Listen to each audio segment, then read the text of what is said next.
जब से हमने ये जो दिवाली के जो 5 फंड्स चुनना शुरू किया था, तब से फ्लेक्सी कैप कैटेगरी में हमेशा पारंपरिक फंड रहे हैं। ओके।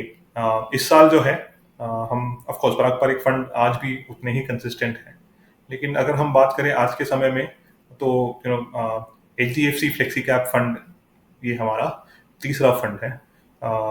और इस फंड ने काफ़ी अच्छा प्रदर्शन किया है पिछले 3 साल में, काफ़ी कंसिस्टेंटली आगे बढ़े हैं।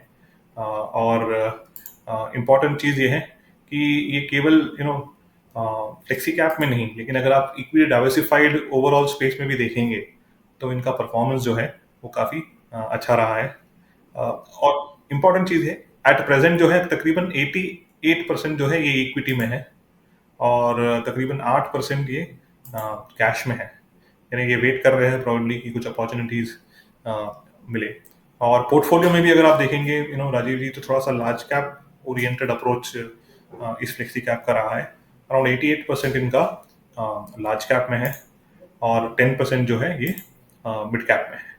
तो ओवरऑल जब हम इस फंड्स को देख रहे हैं और ओवर द पीरियड देखा, तो इनमें धीरे धीरे करके जो कंसिस्टेंसी आई है और एक अच्छा रिटर्न जनरेट करने की क्षमता ये फ्लेक्सी कैप कैटेगरी में ये फंड रखते हैं।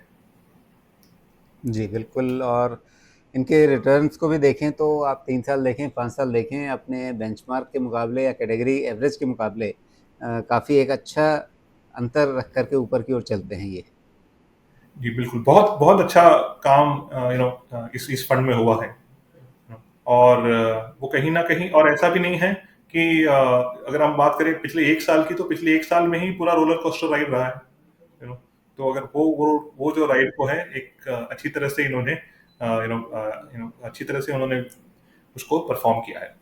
बिल्कुल, अगर इंडेक्स आपका नेगेटिव है और आप फंड का परफॉर्मेंस पॉजिटिव रख पा रहे हैं, तो ये जी अपने आप में एक सफलता है। बिल्कुल, क्योंकि आज के समय में आप निवेश तो किसी भी समय में करेंगे, लेकिन in a falling market capital erosion को बचाना ये बहुत ही इंपॉर्टेंट चीज होती है, राइट। और ये आपने बहुत अच्छी पॉइंट कहा कि इंडेक्स अगर गिर रहा है और ये फंड नहीं गिर रहा है, तो उसको कहीं ना कहीं हाँ, आपने हल्का रिटर्न दिए, together- लेकिन गिरते हुए बाजार में हल्का रिटर्न दे पाना भी अपने आप में सफलता है। बिल्कुल बिल्कुल। जी।